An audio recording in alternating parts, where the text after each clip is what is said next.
beloved Boss Mike Cervera.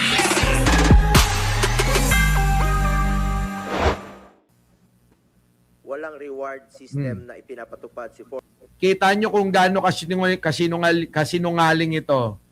Tingnan nyo. Ngayon, wala na daw pinatutupad si Digong na reward system. Ganyan kasinungaling tong Jackman na to. Sabi rito, damputin na at ikulong ang sinungaling na si Bongo. Sangkot yan sa patayan sa panahon ni Duterte. Sabi rito, sige, pakinggan nga natin. Sinungaling eh. Alam ko, walang reward system na ipinapatupad si former President Duterte laban sa sinumang sibilyan. Wala daw pinatutupad. Di ba sinungaling? Napakasinungaling agad eh. Sa bunganga na ni Duterte galing yan. Wala daw pinatutupad na reward system. Si Digong. Sinungaling ka. Naniniwala ho ba kayo doon, mga kababayan, na walang pinatutupad, si Digong noon na reward system? Di ba ang dami nang nagpatotoo, maging yung kanilang berdugo na tinatawag? Sinabi rin eh. Pa-drug lord man o karaniwang tao na sangkot sa illegal na droga. Nako. Walang basihan ang mga paratang na binitawan sa mga pagdinig na di umano'y reward system kapalit ng buhay noong panahon ng war on drugs ng Duterte. Flashback. Nabanggit rin po niya, nandyan po rin po yung reward na kanyang sinabi noon, 1 million po sa mga ninja cops, patay. Kita nyo mga kababayan kung gaano kasinungaling tong hayop na to. Alam nyo mga kababayan kung gaano kaplat ang mukha nito, ganun din kasinungaling to eh. Kaya nakakainis mga kababayan, nakakainis eh. Nuknukan na sinungaling eh. Abay, nararapat lang talaga ito na mapunta sa ICC. Ayan, may flashback tayo. Todo tanggi, mga kababayan. Wala daw.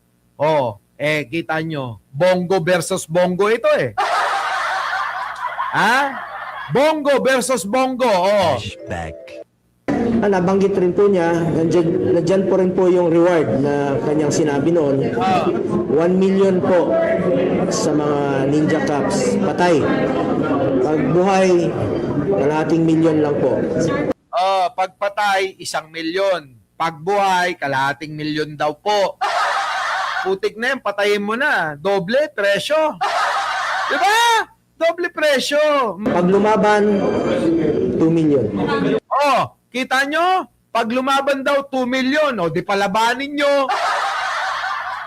Putik na yan, gusto pa yata ng sparring bago patayin. Ibang klase yung mga tuntunin nila, no? Tingnan nyo. End of flashback. Kita nyo? Yan. Ayan ang sinasabi ko. Na ito, matagal naman na nating pinapalabas to. Kung gaano kasinungaling ito. Dangan lang at ngayon natatalakay at nababalikan ho yung pong warrant of arrest na nilabas na ho ng ICC. Nakasama nga ho itong si Jack Ma. Mga kababayan, ganyan kasinungaling. Pero alam nyo, yung mga DDS, idol na idol daw to eh. Di ba? Idol na idol daw nila yan, mga kababayan ko. Ito. Pasok. Ayan mga kababayan ko. Ano sabi mga kababayan din eh? May 5, 2019. Sabi ni Bongo, kung ikukulong nila si Tatay Digong, ikulong na rin ako. Pero mga kababayan, nakulong na si Digong, hindi pa rin nagpakulong tong hayop na to. Bakit ganun, Bongo? Talagang kasinungalingan nyo, sagad sa buto. Diba? Sobra ho, mga kababayan, magsinungaling tong dalawa na to.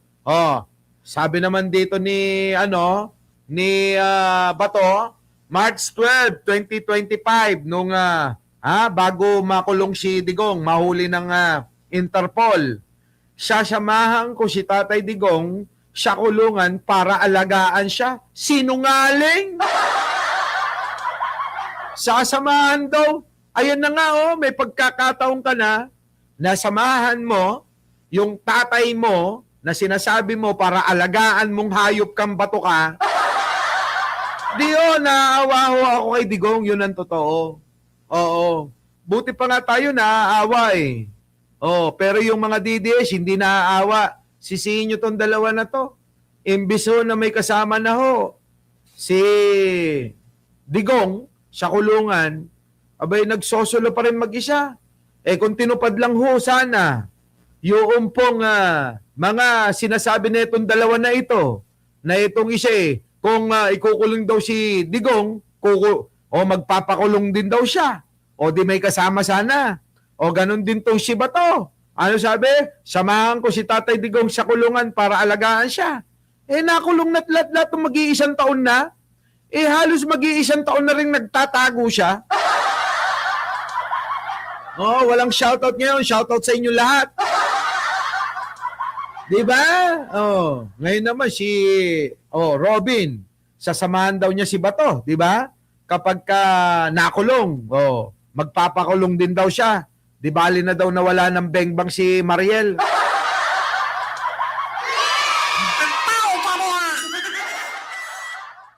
Mariel, pinipili pa yung ibang tao kaysa sa'yo? Ewan ko kung totoo yun, bola-bola nyo lang din yun. Paano? Eto na ho, ang pinakamagandang masasabi nating example na napakasinungaling ng grupo ng kulto ni Duterte. Yan liwa-liwanag. Ano masasabi nyo dyan, mga kababayan ko? Ayan, napakaliwanag, di ba? Meron pa ba kayong masasabi dyan? Eto, puntahan ho natin to. Pasok! Alkalde hanggang Alamin natin. sa pagkapangulo. Tingnan natin mga kababayan ng Baliktanaw. Pakinggan natin. Baliktanaw to ha. Panoorin natin. Pasok! Mula pagiging alkalde hanggang sa pagkapangulo, kakabit na ng pamumuno ni FPRRD ang kontrobersya mula Davao Death Squad hanggang war on drugs na naging sanhi para siya ay mapusasan at ilipad pa ibang bansa. Ngayon, pinangalanan ng kanyang mga kaalyado bilang kapwa-akusado. Balikan natin kung ano ang naging kalakaran sa ilalim ng kanyang liderato. Ayan na, mga kababayan balikan natin Pakinggan yung mga DDS kayo.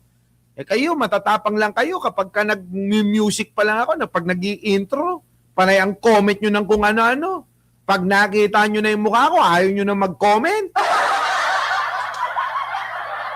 Di ba nyo napapansin mga kababayan? Nakakainis wala tayong libangan. Eto, Colonel Espinido ba to? Espinido. Hindi, Espinudo. Hindi, Espinido. Anong Espinudo? Anong Espinudo? Espinido! Eto na, mga kababayan, ano sabi? Alam ng mga pulis lahat yan, Your Honor, ni Del Chair, na patayin, may reward. Kung matay yung nasa watchlist, may reward system yon ang ibigay. Yan. Your Honor, Mr. Chair, maski may kasalanan yun o wala, may ginawa na totoong nabaybas o wala. Hindi na rin lumitaw ang isang... Kita nyo mga kababayan ko, di ba? Si Espinido, tao ni Digong ito. Siya na mismo ang nagsabi, mga kababayan, sa hearing, na talagang umamin na meron talagang reward system na taliwas ho sa sinasabi ni Jack Ma. Si Jack Ma kasi, mga kababayan, yung mukha nun nakakabwisit na. Mag-toothbrush ka nga, Jack Ma. Tuloy. Police officer para kumpirmahin ang di umano'y reward system sa mga pulis kapag may pinapatay sila. As early as 2009, pinansinan ng international group na Human Rights Watch na kailangang maimbestigahan ang nagngangalang Davao Death Squad, isang grupong umano'y responsable sa targeted killings sa Mindanao, kabilang ang sa Davao City. Naniwala ang grupong hindi random ang pagkamatay ng mga biktima nito. Correct. Sangkot pa mismo ang mga pulis habang suportado raw ito ng mga opisyal ng gobyerno. Yan ang problema, pinahamak ho nila yung mga mga pulis. Sa totoo lang, ang daming ginawa nitong katarantaduhan nitong si Digong eh. Kulang ho na sunugin ito eh. Oo, mga kababayan, kulang na sunugin ng buhay si Duterte. Bakit ho kanyo? Ang daming tinanggal na dapat na nagiging pag-uugali ng mga Pilipino. Oh!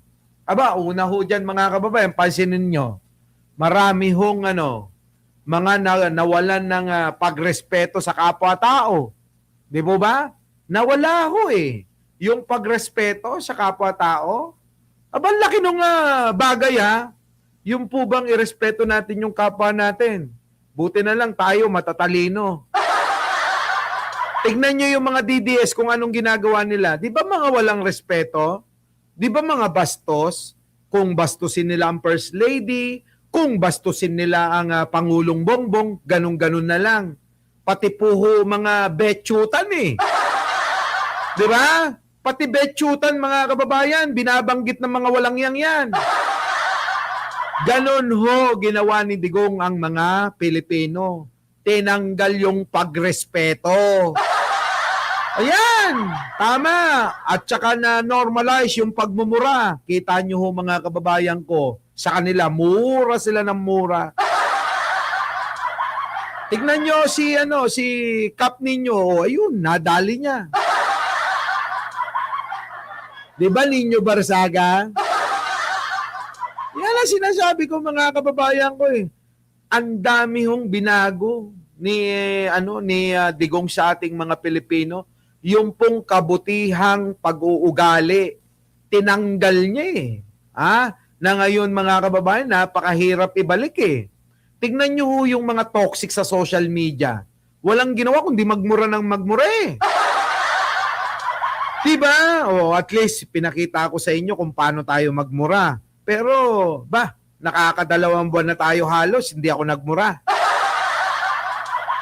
Yung New Year's resolution natin, mga kababayan, mukhang matutupad natin hanggang matapos ang 2026, di ba? Sila, meron bang ganon? Hindi nila kaya. Bakit? Likas kasi sa kanila, yaan. Mula nang naupot, sinuportahan nila yung matandang si Digong, ayan na sila. Tayo ho mga kababayan, hindi. Sapagkat ang ating hinahangaan ay katulad ni Pangulong Bongbong na matino, na may pagrespeto, na may paggalang sa kapwa-tao. Yung po tayo, mga kababayan. Kahit gaano kasama sila, wag nating hahayaan na tayo'y maging, na sila maging dahilan para maging masama tayo. Nakuha nyo ho, mga kababayan ko. Wag na wag ho nating gagawin yun. Yung po bang magiging masama tayo dahil po sa kanila. Di po ba? Di po ba? Anong replay? Hindi to replay. Walang banggitan ng pangalang subject to replay. Tong live mo. Malamang. Anong oras na kasi, mga kababayan ko? Alam nyo na, alam nyo na. Tuloy natin. Base naman sa tala ng ICC, 1980s pa raw may common plan ang nasabing grupo. Nako. Ang grupo raw ay hindi basta rogue vigilantes, kundi may malinaw na hierarchy at command structure. Kung saan kinakailangan muna ng approval bago isagawa ang pagpatay. Ang mga target ay karaniwang pinaghihinalaang drug pushers o users o petty criminals gaya ng mga magnanakaw. Mismong si dating Pangulong Rodrigo Duterte na rin ang kaugnay nagsabing si Senator Bato de la Rosa, ang PNP chief, ay bahagi nito. Oo nga, sabi ni Digong yan, di ba? Sabi ni Bato, Pixman, hindi ako member ng Double Death Squad. Pixman! Nilaglag ni Digong. Siguro may pagkaulyanin na rin si Digong. Tinuro mismo sa hearing. Yan! Yan si Bato! Membro ng Double Death Squad yan! Sabi ni Bato. napanganga, no? Napanganga si Bato. O, ayan. Di lahat ng mga binanggit ni Digong magagamit sa kanila. Ay, nako. Sige, tuloy. Yung isang senador, Ayan, yung nakaupo niyan, si Senator De La Rosa. Squad rin yan. Nako! Because they were police directors handling the controlling crimes in the city. Pero sa ilang mga panayam, itinanggi ni De La Rosa ang pagiging bahagi ng Davao Death Squad. Siguro sabi ng abogado, tanggi mo yung Bato, yari ka sa ICC. Tanggi mo yung sinabi ni Digong, yari ka dyan. Di ba? Pinayuhan ng abogado si Calvo. Sabi, uy, Bato, naku, delikado ka dyan sa sinabi ni Digong Nen. Itanggi mo. Kaya todo tanggi si Bato. Linaw-linaw, di ba? Pasok. Habang sigo, muli naman hinalungkat ng netizens ang video niyang ito na naghahayag din umano ng reward system. Oo nga. Nabanggit rin po niya, nandyan po rin po yung reward na kanyang sinabi noon. 1 million po sa mga Ninja Cops. Patay. Pag buhay, kalahating milyon lang po. Pag lumaban, 2 million. 2 million. Kita nyo? Mga kababayan, paano nila itatanggi? Galing sa bunganga nila mismo eh. Kita nyo, sukdulan na ho, di po ba? Na kailangan nilang masurvive na hindi sila mahuli o madala sa dahig. Bakit? Mga kababayan, kailangan na nilang magsinungaling. Ayaw! Ayaw nila talaga. O isipin nyo maigi, ayaw talaga nilang makulong. At hindi totoo yung sinasabi nila na gusto nilang samahan si Digong. Pag nakulong si Digong, magpapakulong din daw tong kamukha ni Jack Ma. Yung isa naman, sasamahan daw niya para mag-aalaga. Alagaan niya daw si Digong. Puro ho yun kalokohan. Tignan nyo, dumating ang pagkakataon na meron na silang warrant. Nagtatago si Digong. Ay si Bato. Eto ho, magugulat kayo, magtatago na rin to. Di ba? Magtatago na rin ho yan. Yari mga kababayan ko. Yan ang sinasabi ko sa inyo. Ganyan. Pero yung mga DDS, abay, sinusuportahan pa rin nila. Bakit, Boss Mike, nga pala, bakit ba sinusuportahan nila? Mga bobo nga eh. Our beloved Boss Mike, Boss Mike.